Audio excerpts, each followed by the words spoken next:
It's recording. Hey guys, this is Brian. So basically, what I'm gonna show you guys today is something that I've kind of like hinted at, and I've been talking about, and I've been looking into since 2021. And I've kind of put like video references out there and stuff like that, but I feel like this sums it up the best. So I'm just gonna go ahead and play this video for you guys. You guys can kind of watch my reaction to it and whatnot, and I'll kind of give my take on it at the end of the video. And this isn't not to start any YouTube career or anything. This is just literally to share information and spread awareness, because I'm not doing YouTube full time or like trying to make it like that. But here's the video, guys. And I am slightly short already, right up in this range. I'm sorry, we're too far gone. We know too much. And the reality is that this fractional reserve banking system is on its last leg. It's not going to last. It will not survive another 20, 30, 40 years. It's not stable. We have to take back our money. I tell you what scares the government. You got these T-bills, 3-month expiry. U.S. government's behind it. What happens when we can make those security tokens and businesses can just buy those and use those as their bank accounts? And markets are sufficiently liquid that they can instantly convert and make payments with them. How will the U.S. government argue that that's not safe? That their own debt is not safe? Why would I, as a business, want to put my money in a bank that the FDIC only insures $250,000 and hope to God that I don't lose my deposits, that pays 0% interest or 0.1%, when I can go buy T-bills and treat them like a bank account? And be able to pay people in that. And that's what security tokens give you. That's coming. What the fuck are they going to do? How are they going to survive? They can't. Imagine how many trillions of dollars will leave the banking system, exacerbating the unrealized losses these guys have. So how do you get out of it? You print more money, and 30 trillion turns to 50. And the purchasing power of the dollar? Oh, who cares about that? What about all the people that saved their whole lives, like my grandfather did on my mom's side? That whole retirement's gone. Why? Because every 5 years, it loses half of its value under the current monetary policy that we have. And then it'll be every 3, then every 1. Everybody's savings will go to hell. So how do we solve it? Print more money. More Social Security, more this, more that, with money we don't have. Tax the rich, great. That'll solve it. Take 100% of all their money. Still won't pay for this. It's lies upon lies upon lies upon lies. And now we witness real time the contagion of the system spreading. SVB to Signature to Credit Suisse, and it's going to continue. The antidote has been and always will be honest money. And the digital gold of the day is the cryptocurrency standard. Right here, right now, our industry is proving its worth, and proving its worth more than all other industries combined. It's giving you your identity back, your data back, your money back, your payment system back, your banking back, your voice back. And damn every politician who tries to take it from you and tell you for either national security or for whatever the hell the reason is that we have to give away crypto. Because the alternative is a monetary collapse, followed by another Great Depression, followed by total government control over every aspect of your life, every dimension of your life. But don't worry, they'll give you a CBDC. It looks like a crypto, feels like a crypto, except for the fact that they can shut it off anytime they want. Except for the fact that your politics aren't the right politics. You kind of get deplatformed. That's America now. Did you sign up for that? I didn't. No one did. It's not liberty, that's not freedom, that's totalitarianism, that's dictatorship. And I, for one, I'm done with it. I really am. I'm done with it. You're done with it. We're all done with it. The world's done with it. These people have lied, cheated, and stole for way too long. And you know what? They're not going to stop until they're held accountable. And how you hold them accountable is you opt out. You don't vote because the vote doesn't do anything. You don't write a letter to the media that's owned and controlled by the people that are doing this because they don't listen. They don't watch anymore. They're corrupt as hell. You opt out. And the opt-out is crypto, our industry. For better or for worse. Are we perfect? Lord, no. Are we filled with scams and problems? Sure, every human endeavor is. But you know what? It's honest work. Because we're having to lift up the entire world economy and figure out how to rebuild the damn thing from the ground up without any help. All those domain experts who should be here and help us, they piss all over us, the Krugmans of the world, and tell us how stupid and evil and misguided we are, and how next year it'll all come to an end. The Rubinis and these other people were swamp creatures. Meanwhile, their noses to the grindstone, we keep building day by day, and there ain't no contagion here because we've been through every collapse. 90% of the value down? Who the fuck cares? We'll be back. And we are. We can, and we will, and we have.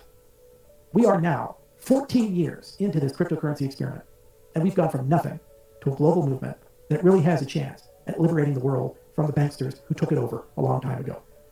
That is something worth being in, and I'm pretty inspired by each and every one of you who believes in this, and each and every one of you who thinks this is the path forward, way out of this. It's going to be rocky. Name brands that you know and love, they're not going to do so well. Things are going to change. They have to change because they can't stay the same. We've learned that. It's about time that we return to first principles, and it's about time we return to integrity. Instead, we return to one system for everybody. because that is the way it ought to be. And when we look at the next 3 years, next 5 years, next 10 years, here's what's going to happen. All those DeFi protocols, they're going to go through at least 4 or 5 major upgrades and be able to scale and handle transactions with billions of people. The next 3 to 5 years, the whole notion of identity, because of BIDs and all the surrounding infrastructure, will be able to be a universal identifier that gives you your data and privacy back. It's called self-sovereign identity. The next 3 to 5 years, wallet solutions will give you the ability to be your own bank, and the securitization of things like treasury bills and other such things are going to get rid of commercial banking. And markets are going to completely replace payments. Please share your comments and observations in the comment section below to help the growth of this channel. Don't forget to like. Alright, guys. Hey guys, how's it going? So I noticed that I didn't tell you guys my thoughts on the previous conversation that Charles Hoskinson, the creator of Cardano, which is a cryptocurrency, had on what the U.S. government is doing and the whole like world economic monetary systems issue that we're kind of facing right now. So I'll say this much. It's a complicated topic to talk about, but you know, some people think that the solution could be Bitcoin, right? It could be Bitcoin because it's you know, form of hard money, a form of digital gold. It's not really confiscatable. Like you can go ahead and go somewhere else to another country with your nano ledger, you know, like a USB type of thing. And so it can't really be like confiscated, and you can like transact without the government stepping their boundaries and being like, nah, you can't do that, you know. And so it's a form of freedom, right? It's a form of freedom. Yeah, guys. But what if it doesn't like succeed? You know, what if this CBDC, the central digital currency comes to life and it's already starting to, you know, it's already kind of like starting to, which was always a possibility. You know, the World Economic Forum could have always, I mean, has a lot of influence and these bankers and stuff, right? You know, that's a lot of what has happened in like this current, like, you know, like war issue, whatever. It's like, it's, in my opinion, it's like war currencies. You know, like the moment that the U.S. sanctioned Russia and stuff like that, the world kind of woke up and realized, like, hey, you know, like they can do that to any other like country, and so countries are, you know, starting to de-dollarize because of that. And what's next to come after these banks, you know, fail more often is this Fed Now system, they're calling it, right? This Fed Now system is basically the CBDC, and it's going to be on the blockchain technology, right? It's something that I don't approve of. You know, I don't approve of it. It's a form of control. You know, they're gonna control your liquidity, your money. They're gonna control what you know, like what you can buy and stuff. Possibly, you know, what you could buy and stuff with a carbon-based credit system, like letting you know how much stake and how many flights you can take to wherever you want to take them, you know, how much gas you can buy and stuff. Like you might have like a monthly allowance, a yearly allowance of how many carbon credits you could like consume, sort of, in a way, while they like don't really have a cap because they're rich people and they can just buy carbon credits and they can like earn carbon credits, you know. And with us regular people, we can't really like do that because we're not Elon Musk doing electric cars and earning carbon credits, or like, You know what I mean. But anyways, so what if Bitcoin and other cryptos don't succeed in this big, like, to keep the neutral battlefield? Because there's gonna be the CBDCs from the U.S. and the World Economic Forum with countries such as like the U.K., Netherlands, and Germany, and other Canada, big one, other those that side of what is NATO and all that.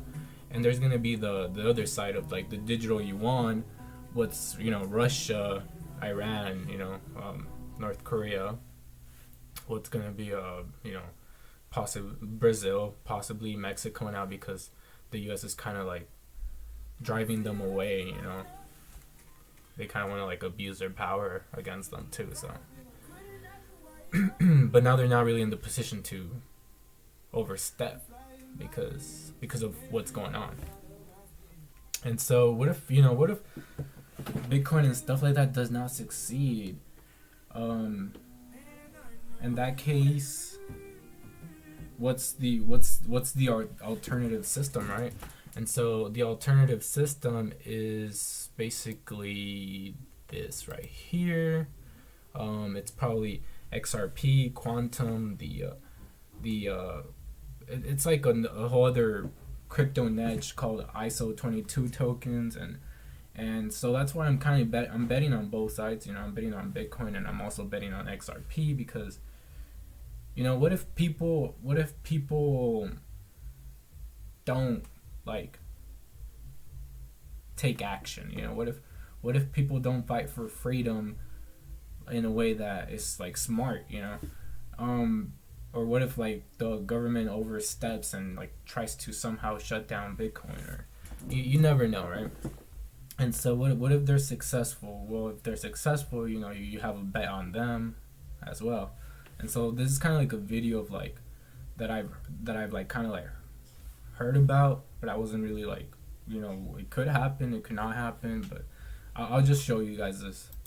Called XRP because Ripple's the chosen one to lead the new global digital payment system, and they use XRP. In 2013, the Federal Reserve began looking for faster payments options. 2 years later, an action plan was born and a federal payments task force was created. It included one company focused on Smile Direct Club. And These are Smile Direct Club aligners.